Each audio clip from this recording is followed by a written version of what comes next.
नमस्कार। SPN9 news आप देख रहे हैं। आपके साथ मैं हूं अक्षय अग्रवाल। लोकसभा चुनाव की सरगर्मी लगातार तेज हो रही है। शुक्रवार को पहले चरण के लिए देश के कई हिस्सों में मतदान भी हुआ।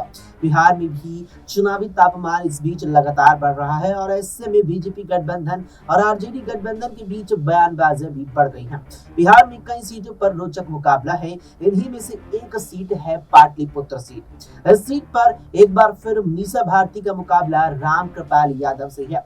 रामकृपाल यादव किसी जमाने में लालू प्रसाद यादव के करीबी माने जाते थे। उस दौर में रामकृपाल यादव और मीसा भारती को चाचा भतीजी के तौर पर भी जाना जाता था। साल 2014 में पहली बार चाचा भतीजी की जोड़ी चुनावी मैदान में आमने सामने थी। उस वक्त भी रामकृपाल यादव ने मीसा भारती को चुनावों में मात दी थी। रामकृपाल यादव ने 2014 में ही राष्ट्रीय जनता दल को छोड़ दिया था। बीजेपी के टिकट पर पाटलिपुत्र से लोकसभा पहुंचने के बाद रामकृपाल यादव को केंद्र सरकार में मंत्री भी बनाया गया था। बिहार के सियासी गलियारों में कयास लगाए जा रहे थे कि इस बार बीजेपी रामकृपाल यादव का टिकट पूरी तरीके से मन बना चुकी है कि काटने वाली है, लेकिन ऐसा नहीं हुआ। राजधानी पटना के शहरी इलाके के एक हिस्से के अलावा ये सीट छोटे कस्बों और ग्रामीण इलाकों तक फैली हुई है। हमने इस लोकसभा क्षेत्र के कई इलाकों में लोगों से बात की और जाना कि इन चुनावों में बड़े सियासी मुद्दे क्या हो सकते हैं। इलाके में इस बात को लेकर ज्यादातर लोग सहमत दिखे कि रामकृपाल यादव अपने लोकसभा क्षेत्र में आना जाना लगा कर रखते हैं।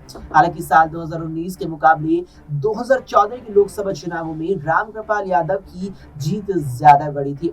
नौबतपुर बाजार के मिथिलेश कुमार कहते हैं कि यह पूरा बीजेपी का माहौल है। चुनाव प्रचार भी सही चल रहा है। यहाँ कोई मुद्दा नहीं है। जातिवाद और आरक्षण की जो बात छेड़ी गई थी, हम उसके खिलाफ हैं।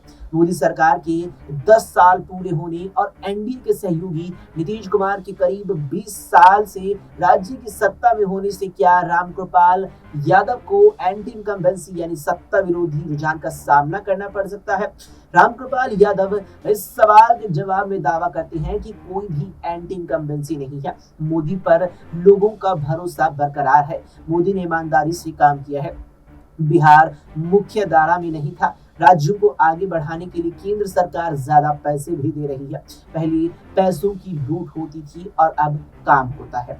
रामकृपाल यादव साल 2019 के चुनावों में जीतने के बाद मंत्री नहीं बनाए गए थे और इससे माना गया कि पार्टी में उनकी स्थिति कमजोर हुई है। लेकिन इस साल पाटलिपुत्र लोकसभा सीट पर उनकी उम्मीदवारी को लेकर जो कयास लगाए जा रहे थे, उसकी एक बड़ी वजह बिहार में साल 2020 में हुए विधानसभा चुनावों पर भी नजर जाती है। इन्हीं नतीजों में रामकृपाल के लिए खतरे की एक आहट भी सुनाई पड़ती है। पाटलिपुत्र लोकसभा में 6 विधानसभा सीटें आती हैं, लेकिन बिहार के पिछले विधानसभा चुनावों में यहाँ की कोई भी सीट बीजेपी या जेडीयू नहीं जीत पाई थी और सारी सीटें विपक्ष के खाते में चली गई थी। साल 2020 के अन्य विधानसभा चुनावों में दानापुर, मनेर और मसौढ़ी सीट पर आरजेडी ने कब्जा किया था। यहाँ की फुलवारी और पालीगंज सीट पर सीपीआईएमएल ने जीत दर्ज की, जबकि विक्रम सीट कांग्रेस के हिस्से में आई थी। पीलीगंज इलाके के श्याम बाबू पासवान कहते हैं कि 400 रुपए वृद्धावस्था पेंशन मिलता है। इससे क्या होता है? 5 किलो चावल मिलता है जो 10 दिन में खत्म हो जाता है। गरीब आदमी क्या करेगा?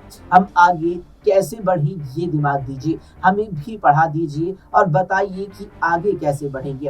रामकृपाल यादव 5 बार लोकसभा चुनाव जीतकर संसद पहुंच चुके हैं। उनका दावा है कि पहले के कार्यकाल में उनके पास गिनाने को कोई बड़ा काम नहीं है, जबकि पिछले 10 सालों में उन्होंने इलाके में बहुत से काम कराए हैं। इनमें सड़क, बिजली की सप्लाई, आयुष्मान कार्ड और वृद्धावस्था पेंशन भी शामिल है।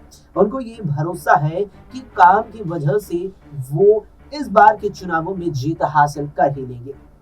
दूसरी ओर आरजेडी उम्मीदवार मीसा भारती सवाल करती हैं कि उनसे ये पूछिए कि लोगों को 5 किलो अनाज चाहिए या अपने बच्चों का बेहतर भविष्य चाहिए। महंगाई इतनी है, चावल को किस चीज से खाएंगे? दाल 250 रुपए किलो है, क्या पानी से अनाज खाएंगे?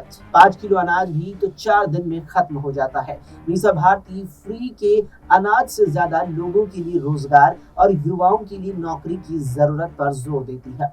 पाटलिपुत्र सीट की इतिहास की बात करें तो यहाँ से मीसा के पिता लालू यादव भी खुद चुनाव हार चुके हैं। साल 2008 की परिसीमन के बाद पाटलिपुत्र सीट पर साल 2009 में पहली बार लोकसभा चुनाव हुआ था। उस साल राष्ट्रीय जनता दल के प्रमुख लालू प्रसाद यादव इस सीट से जेडीयू के रंजन प्रसाद यादव से हार गए थे।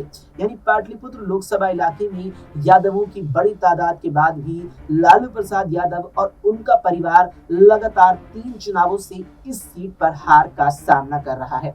हालांकि मीसा भारती का दावा है कि उनके सामने चुनौती कुछ भी नहीं है, बल्कि जनता मुद्दे हैं और वो उन्हीं मुद्दों पर अब चुनाव लड़ रही है। मीसा भारती का आरोप है कि बिहार में सबसे बड़ी समस्या बेरोजगारी की है। बीते 17 साल से राज्य में डबल इंजन की सरकार है। प्रधानमंत्री नरेंद्र मोदी जी आते हैं और 2 करोड़ नौकरी का वादा करते हैं। राज्य को स्पेशल पैकेज, प्रत्येक व्यक्ति के खाते में 15 लाख और महंगाई कम करने की बात करते हैं। पाटलिपुत्र सीट के अमरपुरा इलाके से चुनाव प्रचार के लिए गुजर रही मीसा भारती को देखने के लिए बड़ी संख्या में आरजेडी और सीपीआईएम के समर्थक हमें नजर आए। उनका दावा है कि इस बार मीसा भारती चुनाव जीतेंगे। यहाँ मौजूदा कैलाश देवी कहते हैं कि हम यहाँ मीसा भारती को देखने आए हैं। डॉक्टर यानी कि मीसा भारती साहब को हम देखने आए हैं। वो हमारी नेता हैं, चुनावों में खड़ी हैं। हमें घर द्वार चाहिए, हमें टूटा हुआ है, जो हमारा घर है वो टूटा हुआ है। पाटलिपुत्र लोकसभा सीट के नौबतपुर के ग्रामीण इलाके में रहने वाले बालेश्वर राम कहते हैं कि इस इलाके में नरेंद्र मोदी का ही नाम है। गरीब को 5 किलो राशन फ्री में मिल रहा है, लेकिन महंगाई बहुत है। साल 2019 के चुनावी आंकड़ों के मुताबिक इस सीट पर करीब 20 लाख वोटर हैं। यादवों के बाद इस सीट पर भूमिहार, ब्राह्मण, कुर्मी, मुस्लिम और दलित मतदाताओं का प्रभाव है। नौबतपुर इलाके की असमीना बेगम कहती हैं कि सरकार से राशन मिल रहा है, लेकिन रोड की हालत आप देख ही रही हैं। इस बार हम चाहते हैं कि मीसा भारती जीते, क्योंकि वो गांव की ही बेटी है। जीत जाएंगी तब हम अपनी मांग रखेंगे। रामकृपाल यादव पाटलिपुत्र सीट पर यादव वोटों में सेंध लगाने में सफल दिखते हैं। इसके अलावा अग्नि जातियों और नीतीश कुमार के समर्थक माने जाने वाले कुर्मी वोटों का भी बड़ा हिस्सा उनके साथ ही माना जाता है। पाटलिपुत्र सीट के अमरपुरा इलाके से चुनाव प्रचार के लिए गुजर रही मीसा भारती को देखने के लिए बड़ी संख्या में आरजेडी और सीपीआईएम के समर्थक हमें नजर आए। उनका दावा है कि इस बार सीट से यहाँ मीसा भारती ही चुनाव जीतेगी।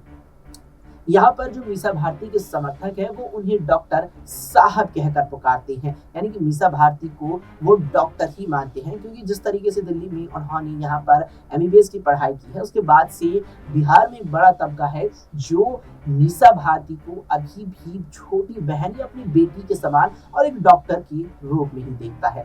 बताते चले आपको कि जो 2019 के आम चुनाव हुए थे उसके मुताबिक जो ये सीट है पाटलिपुत्र, यहाँ पर करीब 20 लाख रजिस्टर्ड मतदाता थे, जिसमें कई जातियों की अच्छी खासी संख्या है, जिसमें यादव सबसे ज्यादा माने जाते हैं। और यादव वोट बैंक में ही लालू प्रसाद यादव के खिलाफ या कहीं की यादव परिवार के खिलाफ रामकृपाल यादव सबसे अच्छे से यहाँ जो वोट बैंक उसमें सेंधमारी करने में कामयाब रहते हैं। लोग कहते हैं कि मीसा भारती को तो हम इस बार जिताएंगे, और ये भी कहते हैं कि वे जीत जाएंगे, हमारी सांसद बनेंगी, हमारे गांव की बेटी है, तब जाकर के हम उनसे अपनी मांग रखने वाले हैं। इसके अलावा तमाम दर्शकों को बता दें कि यहाँ पर बड़ा हिस्सा कुर्मी जाति के लोगों का भी है, जो नीतीश कुमार को अपना बड़ा नेता मानता है, जिसके चलते वो वोट एनडीए के साथ जाता है। फिलहाल के लिए इस वीडियो में इतना ही। देश और दुनिया की तमाम खबरों के लिए देखते रहें SPN9।